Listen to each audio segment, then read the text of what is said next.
Jawar, vous avez choisi le film Noura rêve de Hind Boujedma. Pourquoi ce coup de cœur? Parce que ça a été un énorme coup de cœur. C'est un film vraiment qui, comme on en fait très peu aujourd'hui dans le monde arabe, avec une espèce de nudité dans la mise en scène, une sobriété, et un regard très acéré, en même temps très détendu, c'est-à-dire que c'est une caméra qui ne juge pas, qui est là, Ouais. qui prend... voilà.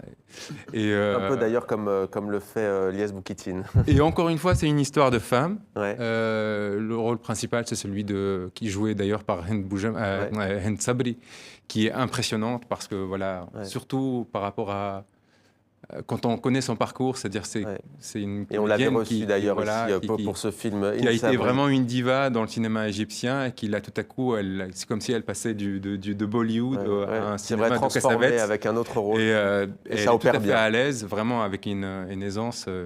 Leïla Aoudj, votre coup de cœur, initiative Un cinéma pour Sétif, Exact. en Algérie. Tout à fait. Donc voilà, initiative citoyenne, ça rejoint ce que vous disiez tout à l'heure. Donc les habitants de Sétif certains habitants de Sétif évidemment ont décidé de lancer une pétition pour avoir une salle de cinéma.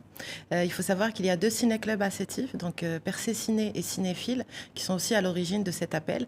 Et jusqu'à présent, ils ont pu récolter jusqu'à 7000 signatures, donc en espérant que ces signatures-là et cet appel-là aura un écho favorable auprès des... Eh bien, ça va le faire et on le souhaite de tout cœur. Lies Boukitine, une exposition Ecce Homo sur l'artiste Ernest Pignon. Ernest, c'est au Palais des Papes à Avignon? Oui, et malheureusement, ça vient de finir. Ouais.